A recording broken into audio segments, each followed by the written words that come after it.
All right, so we're diving deep, deep down into Judith Butler's parting ways today. Oh, yeah. A listener wrote in and asked us to really get into this one, talking Jewish identity, Zionism, all the big questions. It's a big one. And when I say deep down, I mean deep down. Sounds good to me. Let's do it. So to kick things off, how about this?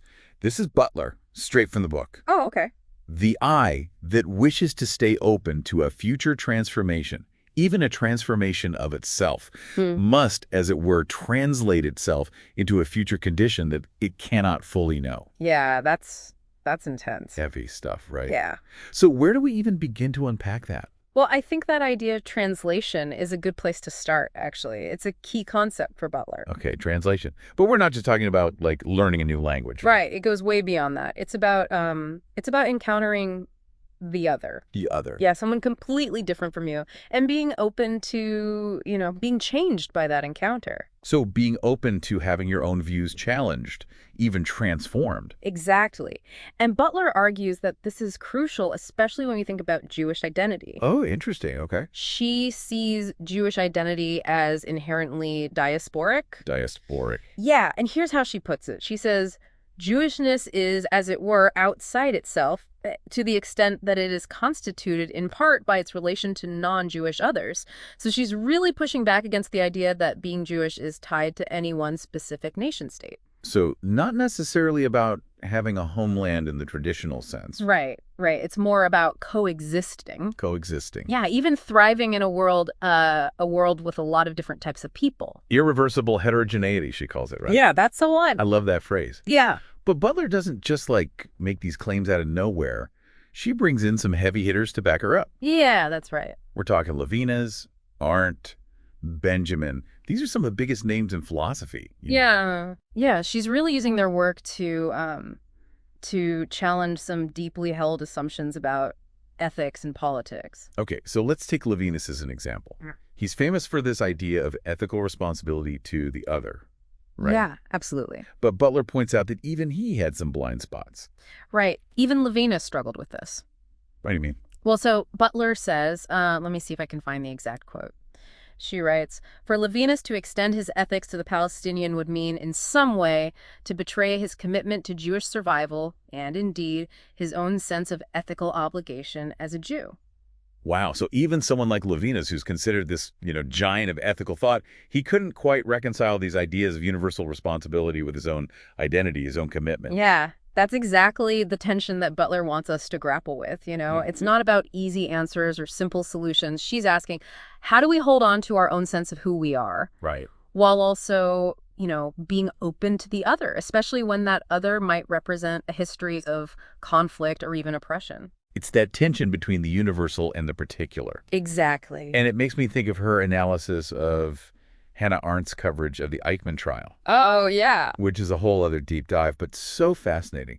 Arendt famously argued that Eichmann's crimes came from this, an inability to think, which Butler finds, both insightful and troubling at the same time. Definitely. And it's troubling because it raises that question, Yeah. Are any of us really immune to that kind of thoughtlessness? Especially when we're caught up in systems of power. Yeah. Or ideology, or even just our own kind of limited perspectives. Right.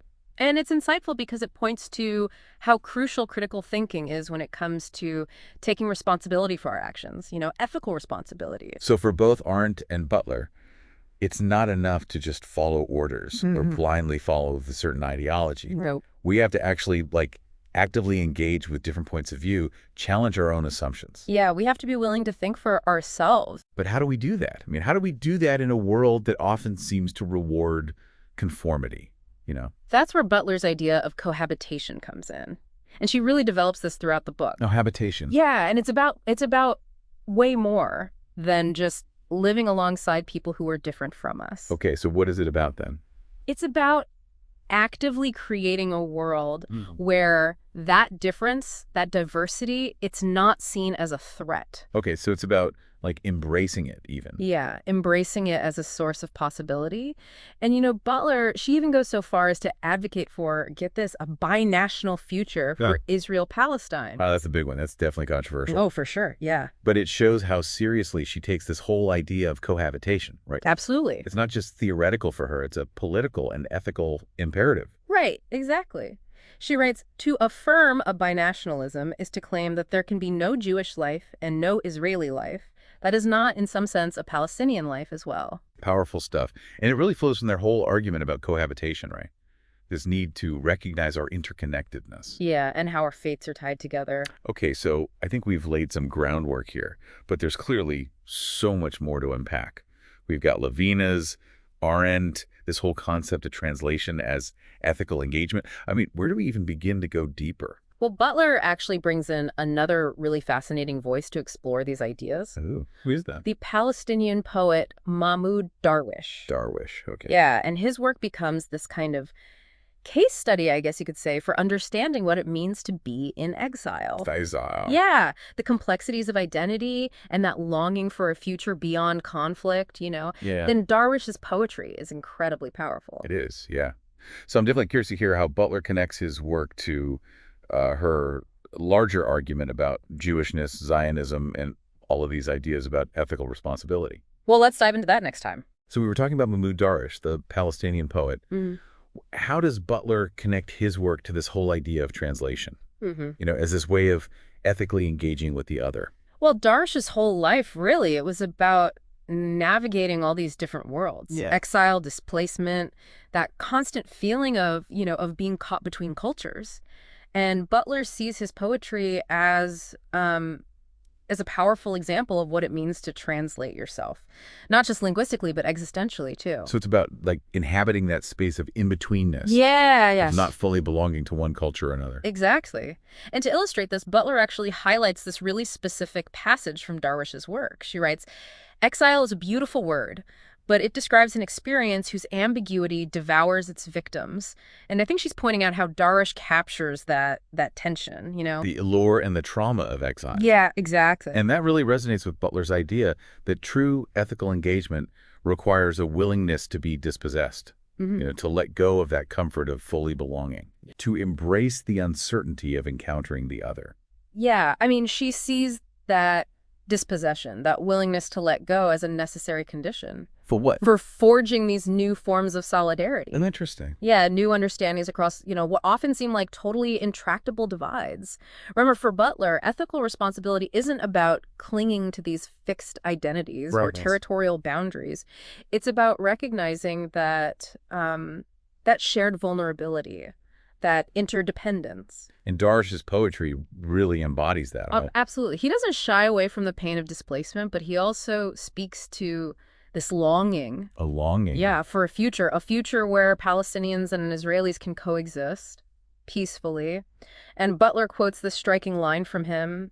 She says, "And the earth is closing on us, pushing us through the last passage, and we tear off our masks to find beneath the last face and beneath this face the first." Wow, that image of tearing off masks.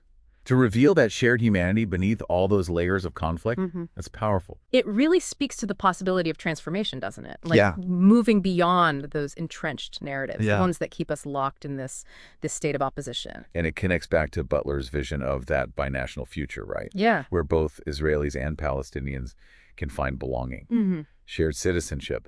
But, you know, she's also very clear-eyed about the challenges there. Oh, absolutely. She acknowledges how utopian that vision might seem given the, you know, the current situation. Yeah. But she also insists that we have to start imagining these alternative futures if we ever want to break free from that cycle of violence and exclusion. So it's about like holding on to hope even when things seem, you know, impossible. Yeah, exactly. And recognizing that ethical responsibility, it requires us to not only critique the present, but to, you know, to actively envision a more just and equitable future. It's not enough to just point out what's wrong. We have to imagine what could be right. This brings us back to Levinas and his concept of that face-to-face encounter. How does Butler reconcile his ideas with her own emphasis on cohabitation? Well, she points out that even Levinas's ethics, which are so grounded in that encounter with the other, they can become problematic. Problematic how? Well, when they're applied within a framework of nationalism or exclusive belonging, that us versus them mentality. So even the most well-intentioned ethical frameworks can lead to exclusionary practices if they're not constantly interrogated, reevaluated. Exactly. And Butler's engagement with Levinas is a reminder, really, that ethical responsibility requires constant vigilance, a willingness to challenge our own assumptions, even the ones that we hold most dear, the ones that feel most natural to us. This makes me think of her analysis of Arndt and the Eichmann trial again. Oh, yeah. Arndt arguing that Eichmann's crimes stemmed from that kind of thoughtlessness, the inability to really see the humanity of his victims. How does Butler connect that idea to her broader argument about ethical responsibility? Well, for Butler, thinking isn't just about, cognitive capacity. It's about moral imagination. Moral imagination. Yeah, it's about the ability to step outside our own limited perspectives and to really understand the world from the standpoint of the other, to put ourselves in their shoes, so to speak. And she sees this capacity for thinking as essential for breaking free from those systems of power and ideology that so often lead to violence and oppression. Exactly. And she argues that this kind of thinking, this moral imagination, it requires a willingness to engage in that translation we were talking about, to encounter difference, and to allow ourselves to be transformed by those encounters, to let those encounters change us. So it's not just about knowing the right thing to do. No, it's not about that at all. It's about cultivating a way of being in the world, a way of being that is open to the other, and willing to be challenged, even dispossessed by that encounter, precisely. And for Butler, this is what it means to truly live ethically in a world of, to use her phrase, irreversible heterogeneity. A world where, whether we acknowledge it or not, our fates are intertwined. We are all connected. This has been incredibly insightful. We've really gone deep down into Butler's analysis, exploring everything from translation as this kind of ethical engagement to the complexities of cohabitation. Yeah. And the crucial role of thinking, of moral imagination in preventing violence and oppression. It's a lot to take in, but it's so important. It is. But there's still more to uncover, right? Remember that powerful quote we started with about the eye that wishes to stay open to future transformation? Yeah. Butler's whole project in Parting Ways is to explore what that kind of transformation might look like, both personally and politically. And she provides us with some tools to embark on that journey, even if we don't know exactly where it will lead. She invites us to embrace the ambiguity, the discomfort, even that fear that comes with truly engaging with the other. Because it's in those moments of uncertainty when we're willing to step outside our comfort zones and be open to change that we can actually start to build a world that is more just, more equitable. Let's dive back into Parting Ways and explore those tools in more detail. Okay. Because we've been talking about Butler's idea of translation as a way of engaging ethically with the other and how it ties into her ideas about cohabitation and political responsibility. Right. But I'm still trying to wrap my head around what this actually looks like, in practice. Yeah. It feels very theoretical. It's true that Butler is dealing with some pretty complex philosophical concepts. Yeah. But she also offers some concrete examples of what this translation might look like, in real-world situations. Oh, okay. For example, she discusses the work of organizations like Rabbis for Human Rights. Rabbis for Human Rights. Yeah, which advocates for the rights of Palestinians alongside those of Israelis. So it's about finding that common ground, even amidst all that historical conflict and those deeply ingrained prejudices. Exactly. And Butler argues that this kind of work requires a willingness to translate not just language, but also cultural norms, religious beliefs, political ideologies. It's a lot. It is. It's about building those bridges of understanding across what often seem like totally unbridgeable divides. And I imagine that's not easy. Oh, it's definitely not easy. And Butler doesn't sugarcoat the difficulties involved. In fact, she emphasizes that, translation, it's often a messy, uncomfortable process. Yeah. She writes, translation is always haunted by the possibility of failure, by the fear that something will be lost in the passage from one language to another. Lost in translation. Exactly. And that fear of loss, that anxiety about being misunderstood or misrepresented, it can be paralyzing. Yeah, I can see that. But Butler argues that we can't let that fear stop us from engaging in this work of translation. Because the alternative is we stay trapped in our own little echo chambers, unable to connect with anyone who's different from us. So it's a risk worth taking, even if it means stumbling a bit along the way. Absolutely. And, she reminds us that translation, it's not about achieving some kind of perfect understanding or erasing all differences. It's about acknowledging those differences. Yeah. While also seeking those points of connection, those shared values, a common humanity. That makes sense. Mhm. This reminds me of Butler's analysis of Hannah Arendt's concept of the public sphere. Oh, yeah, good point. Argued that, a healthy democracy requires spaces where people can come together to debate, deliberate, and engage in what she called the activity of thinking. Right. And Butler builds on this idea by suggesting that the public sphere, it should also be a space of translation. Interesting. Where different perspectives can be voiced, heard, understood. Even if they don't necessarily agree. Exactly. It's not about reaching consensus. It's about creating a space where those differences can coexist. So it's about creating a culture of dialogue where disagreement is not seen as a threat, Right. but as an opportunity for learning and growth. Exactly. And this all ties back to Butler's concept of cohabitation, which, it's not simply about living alongside each other in this neutral kind of way. Yeah. It's about actively engaging with those differences, challenging our own assumptions, and working together to create a world that's more just and more equitable. This has been an incredible journey through Judith Butler's Parting Ways. We've explored some really complex ideas Yeah, we have. about Jewish identity, the ethics of cohabitation, the challenges of translation, and the importance of thinking critically about power and responsibility. And while Butler doesn't offer us any easy answers or simplistic solutions, Right. she gives us this powerful framework for navigating the complexities of our interconnected world. She encourages us to embrace the ambiguity, the discomfort, and even the fear that comes with engaging with the other. Because it's in those moments of uncertainty, when we're willing to step outside our comfort zones and be open to transformation, that we can really begin to build a more just and equitable world. So as you all move forward, consider this.